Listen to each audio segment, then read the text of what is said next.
विश्वास अनदेखी वस्तुओं का प्रमाण है, क्योंकि जो दिखाई दे रहा है उसे पाने के लिए विश्वास की जरूरत नहीं पड़ती। विश्वास जो निश्चित नहीं है उसमें जीने का बल है, और वचन में सब कुछ लिखा गया ताकि हम जान लें कि हमारे पहले लोग इसी प्रकार विश्वास में चले और अपने जीवन में चमत्कार पाते गए। क्या हमारे जीवन में कुछ अनोखा होने के लिए हमारा भी कोई रोल है? आज हम इसी विषय पर बात करेंगे। शुरू करते हैं परमेश्वर के वचन से। परमेश्वर का वचन हमने यहोशू की पुस्तक उसका 3रा अध्याय उसकी 15वीं आयत से लिया है। यहाँ इस प्रकार लिखा है, और संदूक के उठाने वाले यरदन पर पहुंचे, और संदूक के उठाने वाले याजकों के पांव यरदन तीर के जल में डूब गए। यरदन का जल तो कटनी के समय के सब दिन अपने तट के ऊपर बहा करता था। तब जो जल ऊपर की ओर से बहा आता था वह बहुत दूर अर्थात आदाम नगर के पास जो सातान के निकट है रुककर एक ढेर हो गया और दीवार सा उठा रहा। और जो जल अराबा का ताल जो खारा ताल भी कहलाता है उसकी ओर बहा जाता था, वह पूरी रीति से सूख गया और प्रजा के लोग यरीहो के सामने पार उतर गए। परमेश्वर के वचन को पढ़े और सुने जाने से आशीष हो। आमीन। हमारी प्रार्थनाओं के उत्तर में परमेश्वर चमत्कार करते हैं, तो इसमें हमारा काम तो प्रार्थना के बाद समाप्त होकर परमेश्वर का काम शुरू हो जाना चाहिए। फिर इसमें वेट करने के अलावा हमारा क्या काम है? अगर हम देखें, एक बाइबल हिस्टोरियन ने कहा कि इजरायली लोगों का गोशेन मिस्र से माउंट साइनाई तक आने का सफर 47 दिन में पूरा होता है, और फिर होरेब में वो चट्टान से पानी उन्हें देते हैं। निर्गमन 19 की 3-4 आयत में परमेश्वर मूसा को सयोन पर्वत पर बुला लेते हैं ताकि उन्हें वो 10 आज्ञाएं दी जा सकें। वो लोगों को आज्ञा देते हैं कि पवित्र करो, अपने आप को नहा धो लो ताकि परमेश्वर के सामने आ सको।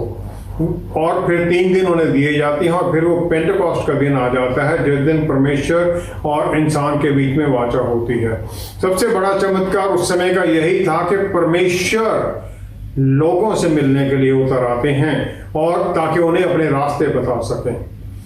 इजरायली लोगों ने मिस्रियों के ऊपर वो सब प्लेग आते देखी थी, और फिर परमेश्वर की आज्ञा मिलने पर वो मिस्रियों से चांदी, सोना और बहुमूल्य कपड़े मांगते हैं ताकि वो मिस्रियों को लूट सकें। परमेश्वर ये सब कर देते हैं। इस चमत्कार में परमेश्वर का पाठ था कि मिस्रियों के मनों को छू दें, और इजरायलियों का काम था कि उनसे मांगे वो सब कुछ जो परमेश्वर ने उन्हें आज्ञा दी थी। लाल समुद्र के ऊपर इजरायलियों के सामने समुद्र था और मिस्री सेना पीछे थी। निर्गमन 14वां अध्याय उसकी 11 से 21वीं आयत तक अगर हम देखें तो इजरायलियों ने कह दिया कि मिस्र में कब्रें ना थी जो हमको यहाँ मरने के लिए जंगल में ले आया है। तो कंप्लेन करने लग गए कि हम वहीं अच्छे थे। फिर उन्होंने ये कह दिया कि हमारे लिए जंगल में मरने की अपेक्षा मिस्रियों की सेवा करना अच्छा था। वो दास्ता में रहना ही पसंद करने लगे, पीछे जाना चाहते थे। फिर 14वीं-15वीं आयत में मूसा ने उन्हें कहा कि धैर्य रखो, यहोवा तुम्हारी लड़ाई लड़ेंगे। लेकिन जब मूसा ने परमेश्वर के सामने फिर पुकार लगाई तो यहोवा ने उसे कहा, तू क्यों मेरी दुहाई दे रहा है? इजरायलियों को आज्ञा दे कि वहां से कूच करें। ये 15वीं आयत में परमेश्वर ने उसे आज्ञा दी, लेकिन आगे बढ़ने के लिए कोई तैयार नहीं था। आगे जाने के लिए कोई भी तैयार नहीं था। निर्गमन 6 अध्याय 23वीं आयत में हारून की शादी के बारे में लिखा है। उसने एलिशिबा से शादी की जो अमीनादाब की बेटी थी और नहशोन की बहन थी, और वो यहूदा के ट्राइब की थी। और ये माना जाता है कि ये नहशोन है जो इस समय जब लाल समुद्र के सामने खड़े थे तो वो चल पड़ा समुद्र की तरफ, कोई और जा नहीं था रहा, तो वो आगे बढ़ गया, चलता गया जब तक कि पानी उसके मुंह के ऊपर तक ना आ गया और वो डूबने वाला हो गया। मूसा ने इधर वो अपना छड़ी उठाई और परमेश्वर से प्रार्थना कर रहा था उस समय। उसके इस काम होते ही परमेश्वर ने मूसा को वो आज्ञा दी थी 16वीं आयत में कि तुम वो छड़ी उठाओ, समुद्र हो जाएगा। मूसा के करने से पहले कुछ नहीं हुआ था, लेकिन जब नहशोन विश्वास में आगे बढ़ा तो परमेश्वर ने समुद्र को सुखा दिया और लोग शांति से सूखी धरती पर क्रॉस कर गए। नहशोन को परमेश्वर ने इसके लिए अद्भुत आशीषें दी। पहले इजराइल के 5 हीरो उसके डिसेंडेंट थे, दाऊद, दानियल, कनानिया, मिशाएल और अजारिया, ये 5 लोग जो माने हुए थे। दूसरा यहूदा का जो ट्राइब था, उससे इजराइल का अनंत काल का राज्य मिला। तीसरा मसीहा उसी के डिसेंडेंट में से आए, प्रभु यीशु यहूदा के हैं। चौथा गिनती 7 की 12वीं आयत में जब मूसा ने मिलाप के तंबू को पूरा कर दिया तो 12 जो गोत्र थे उनके राजकुमार अपनी अपनी भेंटें लेके आए। यहूदा इतना बड़ा नहीं था, सीनियर भी नहीं था ट्राइब्स में, लेकिन यहूदा का राजकुमार यही नहशोन सबसे पहले अपनी भेंट लेके आया, उसे ये आदर दिया गया। विश्वास ये नहीं है कि हमें पता है आगे एंड रिजल्ट क्या होना है, लेकिन विश्वास ये है कि इस करेज के साथ, इस हौसले के साथ आगे बढ़ जाना, ताकि जो शक हैं उनके ऊपर जीत पाकर आगे बढ़ते जाना। दूसरा पत्रस पहला अध्याय उसकी 20 और 21वीं आयत में पत्रस रसूल ने कहा है,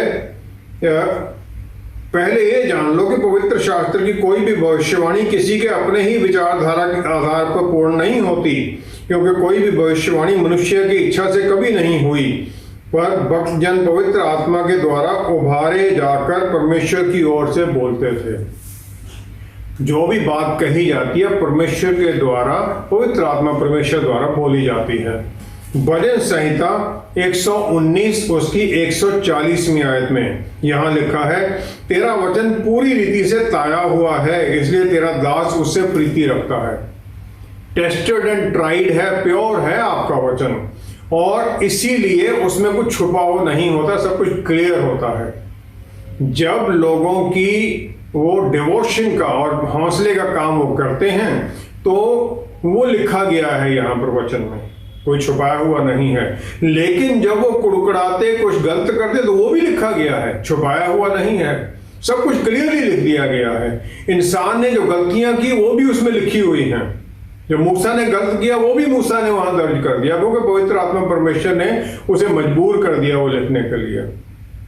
यही कारण है कि वचन इतना पावरफुल है, शक्ति वाला है। हमें ये नहीं कहा जाता कहीं पर भी वचन में कि जीवन बड़ा आसान होगा, लेकिन ये कि यात्रा जो है टफ होगी और लंबी होगी। और इसलिए हमें ये जरूरी हो जाता है कि हम समझ लें कि जो भी क्राइसिस आएंगे या जो तूफान आएंगे वो अचानक आएंगे, लेकिन क्योंकि क्रिएटर, मुक्ति देने वाला परमेश्वर हमारे साथ है सदा के लिए, तो जो अनएक्सपेक्टेड है, जो हम नहीं भी समझते थे, उससे भी हम संभाल सकेंगे।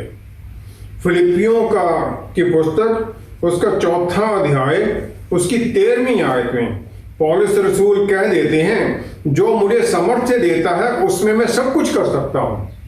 जो मुझे समर्थ देता है प्रभु यीशु, उनके साथ मैं सब कुछ ही कर सकता हूं। और क्या कर सकता हूं कि जो उनका मकसद है मेरे लिए वो मैं पूरा कर सकूं। उनमें मैं पूरी तरह से सेल्फ सफिशिएंट हूं, उनके हाथ के नीचे मैं पूरी तरह सक्षम हूं सब कुछ करने के लिए। यही प्रिंसिपल है कि इंसान परमेश्वर के साथ पार्टनर बन जाता है वो चमत्कार के काम करने के लिए, जो कि इजरायलियों ने फिर प्रॉमिस लैंड में जाकर किया।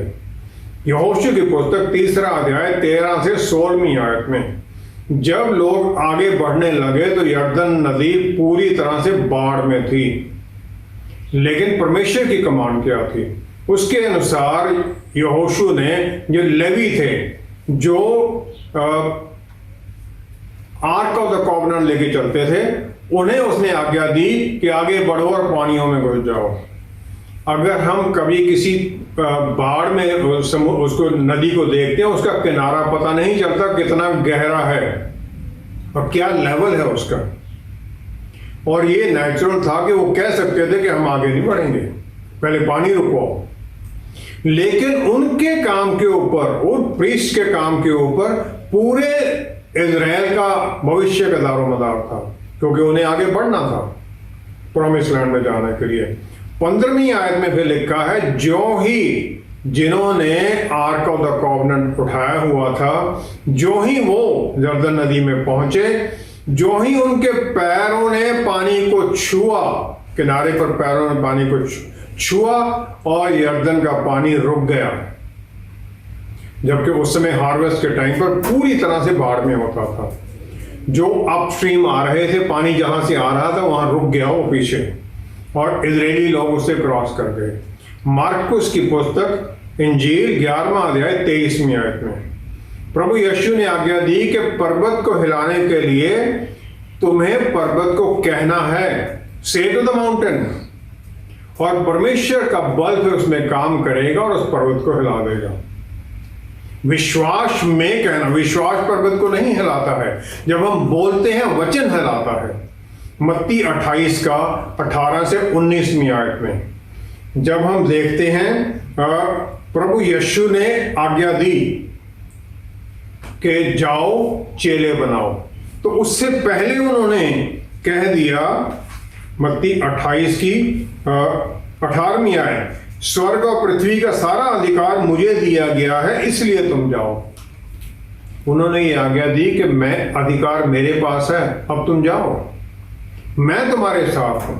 और फिर मार्कुस की इंजील 16वां अध्याय उसकी 20वीं आयत में आगे लिखा है, उन्होंने निकलकर हर जगह प्रचार किया और प्रभु उनके साथ काम करता रहा और उन चिन्हों के द्वारा जो साथ साथ होते थे वचन को दृढ़ करता रहा। प्रभु यीशु ने कहा, अधिकार मेरे पास है, तुम जाओ। जो ही वो निकले काम के लिए, वचन सुनाने के लिए, परमेश्वर उनके साथ काम करते रहे और चमत्कार और चिन्हों के द्वारा वचन की पुष्टि करते रहे। जब तक हम निकलते नहीं हैं तब तक काम नहीं होता, परमेश्वर नहीं काम करते हैं। किसी भी चमत्कार में हमारा काम है कि हम आगे बढ़ें ताकि परमेश्वर फिर उसमें अपना काम शुरू कर दें, तभी वो चमत्कार हो सकता है। उसके बिना चमत्कार हो ही नहीं सकता हमारे जीवन में। हमारे जीवन में चमत्कार संभव हो जाए, इसके लिए हमें क्या करना चाहिए?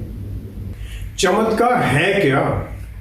कोई भी अद्भुत, अचंभित करने वाला और जिसका हम स्वागत करें, वो इवेंट जिसे हम नेचुरल में नहीं देख सकते, जो साइंटिफिक, जो एस्टैब्लिश लॉ है उसके अनुसार वो हो नहीं सकता है, और वो हो सकता है सिर्फ किसी और बाहरी शक्ति के द्वारा, स्वर्ग की शक्ति के द्वारा।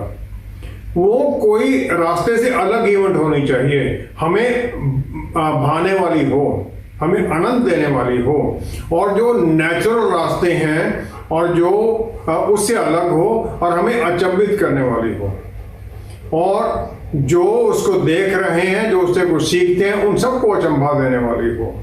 कोई एलियन जो किसी और ग्रह से आए यहाँ पर, उसके लिए शायद एक बच्चे का जन्म एक अचंभित करने वाली चीज होगी, लेकिन हमारे लिए, क्योंकि हम हर रोज ये देखते हैं, हमारे लिए कॉमन इवेंट होगी। हालांकि मिरेकल हमारे लिए भी है ये बच्चे का पैदा होना, लेकिन जब नेचर, कुदरत कुछ अनयूजुअल होने देती है जो उसके कानून के अगेंस्ट है, तो हमारे लिए वो चमत्कार बन जाता है। लेकिन जो मिरेकल वर्कर है, परमेश्वर के लिए चमत्कार क्या है? जो उन्हें पसंद हो, जो उन्हें आनंद दे। यहोशू की पुस्तक 10वां अध्याय 12वीं 13वीं आयत में विश्वास में यहोशू ने आज्ञा दी। यहोशू की पुस्तक 10वां अध्याय उसकी 12वीं 13वीं आयत में उसने कहा, हे सूर्य तू गिबेयोन पर और हे चंद्रमा तू अद्यलोन की तराई के ऊपर थमा रहे। और सूर्य उस समय तक थमा रहा जब तक, और चंद्रमा उस समय तक ठहरा रहा जब तक उस जाति के लोगों ने अपने शत्रुओं से बदला ना ले लिया। हमारे लिए बहुत बड़ा चमत्कार है ये, लेकिन क्या ये परमेश्वर के लिए चमत्कार है? क्योंकि परमेश्वर ने इंसान को अपने अक्स और रूप में बनाया, उनके लिए कोई अचंभित करने वाली चीज नहीं है। परमेश्वर कभी भी रोक सकते हैं कुछ भी। जब कुदरत अपना जो उसका रास्ता है उसे बदलती है, टेम्परेरी हो चाहे, वो स्वर्ग में कोई चमत्कार नहीं है। लेकिन इंसान जब अपना रास्ता बदल देता है, उसकी फॉलन नेचर जो उसकी प्रवृत्ति उससे बदल जाता है, वो उनके लिए चमत्कार है। उत्पत्ति 3 की 13वीं आयत में सब कुछ जानने वाले परमेश्वर ने जब हवा से ये पूछा पाप के बाद में, तुमने ये क्या कर दिया, वो उनसे ये पूछना नहीं चाहते तुमने डिटेल के, हाँ तुमने क्या किया, सांप ने बोला कुछ। उनका सवाल ये है कि क्या तुम इस काम के तुम्हारे कॉन्सिक्वेंसेस, इसके रिजल्ट क्या होंगे, तुम ये जानती हो, तुमने कभी उसके बारे में सोचा है? भजन संहिता 114 की 3री आयत में समुद्र, लाल समुद्र के दुफाड़ होने के बारे में कहा गया है। समुद्र देखकर भागा, यरदन नदी उल्टी बही। और जो यहाँ पर इब्रानी भाषा का शब्द है वो है वैनोज, जिसका मतलब है भाग जाना, वैनिश, गुम हो जाना, और एस्केप, बच जाना। उत्पत्ति 39 की 12वीं आयत में यही इब्रानी भाषा का शब्द इस्तेमाल किया गया यूसुफ के लिए, जब पोतीफर की पत्नी उसे अपने साथ वो कुकर्म करने के लिए कहती है, वो अपना वस्त्र छोड़कर उसके हाथों में भाग जाता है, वैनोस, और वो बाहर निकल जाता है। जब इंसान इस प्रकार किसी को अपनी नेचर जो प्रवृत्ति है पाप करने की, उससे दूर उसे उल्ट काम करना देखता है, तो परमेश्वर ये एक चमत्कार मानते हैं, और फिर उसके जीवन में चमत्कार स्वर्ग से होने लग जाता है। यूसुफ ने ये किया और फिर उसे चमत्कार मिला कि पोतीफार से उसे ऊपर कर दिया गया, और वो फिरौन का जो सपना था उसे इंटरप्रेट करता है और वहां का प्राइम मिनिस्टर बन जाता है। हमारे जीवन में जो चैलेंज है, हमें एक मौका देते हैं कि हम अपना जो प्रवृत्ति, अपना जो जीवन, उसे ऊपर उठ सकें, अपनी नेचर से ऊपर उठ सकें, ताकि कोई ऐसा आत्मिक काम करें जिसके द्वारा जो इस दुनिया से बाहर हो। जितना हम ऊपर उठने की कोशिश करते हैं अपनी नेचुरल प्रवृत्ति से, उतना ही हम परमेश्वर को अपने जीवन में काम करता हुआ देखते हैं, क्योंकि हम अपनी कमजोरियों को उनके अनुग्रह के द्वारा जय पा लेते हैं, और फिर इसी के द्वारा परमेश्वर हमारे लिए जो उन्होंने लिमिट्स बांधी हुई हैं उनको बढ़ाने लग जाते हैं, और फिर हमारे जीवन में वो चमत्कार होने लग जाते हैं। इनवेरिएबली जब हम कोई प्रार्थना करते हैं, कोई रिक्वेस्ट देते हैं, तो जो कॉल कर रहा है, मुझे कॉल आती हैं, लोग जो कॉल करते हैं कहते हैं जी प्रार्थना कर दो। उन्होंने प्रार्थना के बाद में आमीन कहा और एकदम बोलने लग जाते हैं जी इस प्रार्थना को, इस बात को अपनी प्रार्थनाओं में याद रखना। अगर हमारा विश्वास इस लेवल का ही है, हम शक से जीत नहीं पा सकते, शक के ऊपर नहीं उठ सकते, तो फिर उत्तर भी नहीं मिलता है। जो प्रार्थना की गई अगर उसमें आपको आशा नहीं कि उत्तर मिलेगा, तो फिर आगे कैसे उत्तर मिलेगा? जब हम अपने जीवन में विश्वास के द्वारा एक चमत्कार करते हैं, तो परमेश्वर के रिश्ते में हम और नजदीक चले जाते हैं, और फिर वो हमारे जीवन में चमत्कार करते हैं। इब्रानी भाषा का शब्द चमत्कार के लिए है नेस, और यही शब्द जो है चैलेंज उसके लिए है निसायोन, और दोनों का जो रूट वर्ड है नेस और निसायोन का रूट वर्ड है सेम कॉन्सेप्ट है। चमत्कार चैलेंज को सामना करना, वो आगे से इस विश्वास में कि परमेश्वर मुझे बल देंगे, मेरे साथ काम करेंगे, और फिर अपनी प्रवृत्ति के खिलाफ होकर, उसके अपोजिट होकर जो सही है और जो परमेश्वर को भावता है वो कर देना।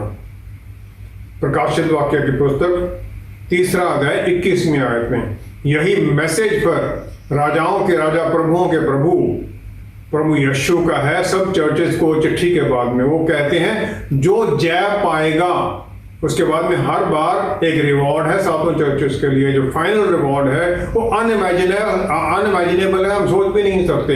वो ये कह देते हैं वो मेरे साथ मेरे सिंहासन पर बैठेगा, क्योंकि मैं भी जय पाकर आया, अपने पिता के सिंहासन पर बैठ गया।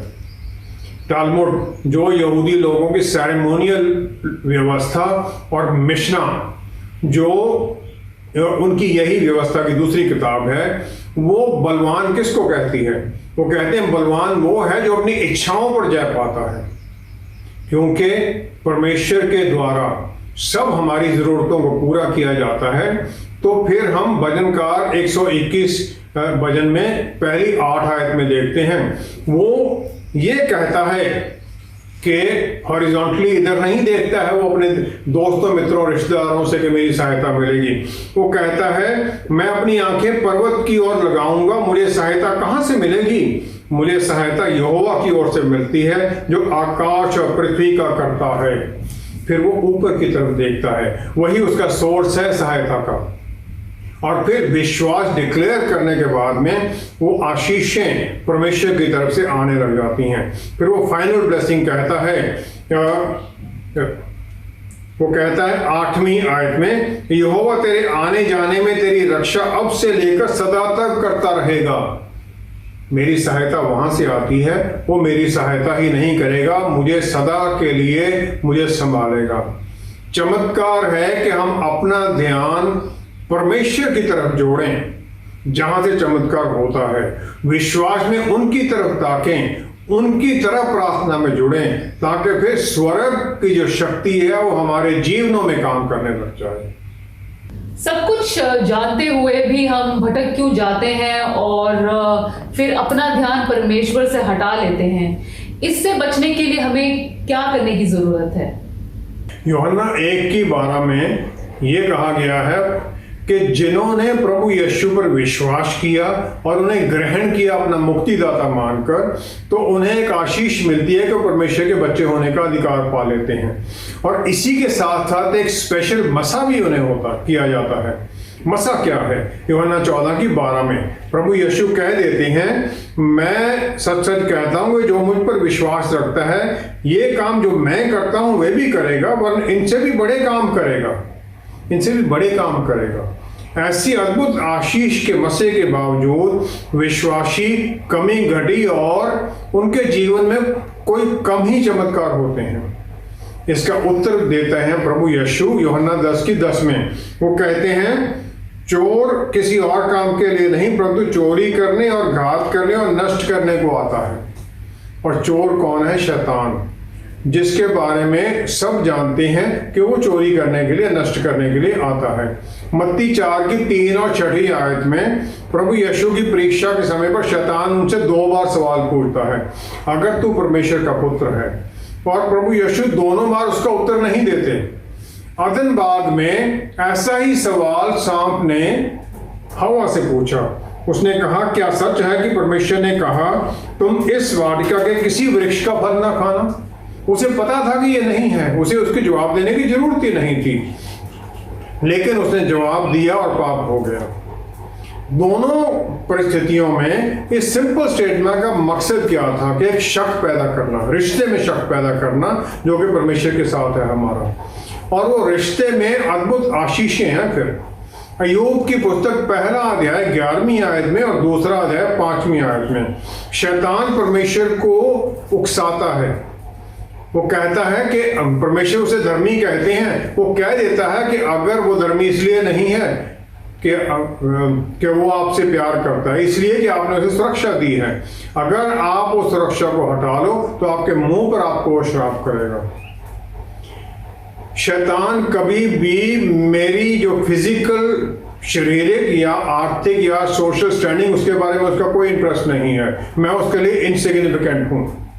सिर्फ वो एक चीज खींचना चाहता है मुझसे, वो मसा जो प्रभु यीशु ने, परमेश्वर ने अपने बच्चों को दिया है। मत्ती 4:9 में जो परमेश्वर के पुत्र ने आशीष दी हमें, वो है जो उन्हें ऑफर किया गया था कि धरती के सब राज्य मैं तुम्हें दे दूंगा। शैतान उन्हें वो देना चाहता है, लेकिन वो कहता है जो तुम्हें मसा मिला है परमेश्वर का वो मुझे दे दो, मेरे सामने झुककर मेरी आराधना करो। वो मसा छीनना चाहता है। जो अय्यूब ने सब कुछ गंवा दिया, उसकी बीमारी सब कुछ, और उसकी पत्नी भी कह देती है परमेश्वर को श्राप दे और मर जा, ये सब चीजें उसके जो दोस्त आकर वो भी उसके ऊपर पाप का वो लगा देते हैं। एलीहू भी कह देता है, लेकिन वो कभी भी अपनी ये सब चंगाई नहीं मांगता है, वो सिर्फ उस रिश्ते की तरफ देखता है। उसे वो मसला ज्यादा इंपॉर्टेंट है। शैतान ये करता कैसे है? सबसे पहले वो शक पैदा करता है। प्रेरितों की पुस्तक 7वां अध्याय 40वीं 42 आयत तक स्टेफन जो पहला मार्टर है, वो इजरायलियों के विश्वास के बारे में कह देता है कि दूसरा है जो हम बोलते हैं उन्हें वो पकड़ लेता है। केयरलेस बातें हम करते हैं और जो परमेश्वर की प्रवृत्ति से बाहर है, उनके प्यार से बाहर है। ऐसी बातें कि नॉर्मल बात लोग कह देते हैं, इतनी गर्मी में मर जाऊंगा, ये पकड़ता है शर, और फिर हमारी प्रार्थनाओं को उत्तर नहीं मिलता है। तीसरा है हमारा जो रिश्ता है परमेश्वर के साथ, जो हमारा बल है, उसमें वो खराबी करता है। एजेकियल नबी की पुस्तक उसका 28 से 13वीं आयत में परमेश्वर ने शैतान को उसके शरीर में वो टिम्बरल जो पाइप बनाकर बनाया था उसको आराधना के लिए, और वो आराधना ही परमेश्वर की चुराने लग जाता है। और गैब्रियल है जो वचन लेके आता है, और शैतान चुराता है आराधना और उन सब से अलग हो जाता है। और हमारे जीवन में भी वो इसी प्रकार चुराना चाहता है। हमें जो अपना आनंद है आराधना में वो रोकता है, रोज की हमारी बाइबल स्टडी में रोकने की कोशिश करता है, वचन के ऊपर मनन करने से हमें रोकने की कोशिश करता है, हमारी प्रार्थनाओं का उत्तर डिले होने में शक पैदा करता है। जब हम अपनी प्रवृत्ति में के खिलाफ जाते हैं और हर दिन उठकर परमेश्वर की आराधना में जुड़ जाते हैं, तो फिर चमत्कार होने लग जाते हैं, और फिर स्वर्ग राज्य हमारे जीवन में वो पूरी तरह से आशीष ही देने लग जाता है। मिरेकल जो हैं वो आत्मिक व्यायाम से होती हैं, इस दुनिया से नहीं होती हैं, वो परमेश्वर करते हैं। प्रकाशित वाक्य 13 की 13वीं आयत में एक दिन आएगा न्याय के दिन से पहले जब शैतान भी अचंभे करने वाले काम करेगा, और फिर वो विश्वासियों को भी भ्रम में डाल देगा। आजकल भी हम देखते हैं कुछ लोग चमत्कार करते हैं, ऐसे चमत्कार जो नेचुरल बाइबल के अनुसार नहीं है। इसलिए चमत्कार को ही हम परमेश्वर के बल का कोई एविडेंस नहीं मान सकते कि इसका परमेश्वर के साथ रिश्ता है खास, क्योंकि शैतान अपने एजेंट्स को हमें भ्रम में डालने के लिए भी ये कर सकता है। हमें परमेश्वर के साथ जुड़े रहना है। इब्रानियों की पुस्तक 12वां अध्याय 2री आयत में प्रभु यीशु को ताकते रहना है जो हमारे विश्वास का कर्ता और उसे सिद्ध करने वाले हैं। चमत्कार विश्वास में जब हम उनके साथ चलते हैं तब होते हैं। चमत्कार सिर्फ परमेश्वर का चिन्ह नहीं है कि परमेश्वर है। आइए हम प्रार्थना करें। पिता परमेश्वर, धन्यवाद है आपका कि आपने हमें संभाला, हर आशीष दी है, अपने अक्सर रूप में बनाया है। पवित्र आत्मा परमेश्वर, आप हमारे भीतर हैं, हमें बल और शक्ति देते हुए आशीष दें कि हम सब इस नेचुरल प्रवृत्ति से बाहर निकलकर उस आत्मिक प्रवृत्ति में आपकी आज्ञाकारिता में चलें, क्योंकि आपने हमें वो सब अद्भुत काम करने के लिए चुन लिया है। अरे प्रभु जी, हम धन्यवाद करते हैं कि जब हम विश्वास में फिर पर्वत को कहें, किसी तूफान को कहें थम जा, तो फिर वो थम जाए, क्योंकि आपका बल हमारे भीतर काम करता है। पिता परमेश्वर, हम दूसरों के लिए आशीष का कारण बने, ऐसी हमें आशीष दीजिए, और ये सब कुछ हम प्रभु यीशु के पवित्र नाम में मांगते हैं। आमीन, आमीन, आमीन। हमारा प्रतिदिन सुबह सवेरे नींद से जाग जाना ही एक चमत्कार है, क्योंकि ये परमेश्वर का ही एक वरदान है। हमारे जीवन में चमत्कार हर दिन होते हैं और इस प्रकार हम विश्वास में बढ़ते जाते हैं। मिरेकल एक सच्चे विश्वासी के लिए जरूरी नहीं है कि वो इनके द्वारा परमेश्वर को जाने, और दूसरी ओर जिसकी आंखें शैतान ने अंधी कर दी हैं, उसके लिए कुछ भी सफिशिएंट नहीं है। हमारे साथ दोबारा जुड़ने के लिए आपका बहुत बहुत धन्यवाद। Until next time, stay blessed. Shalom.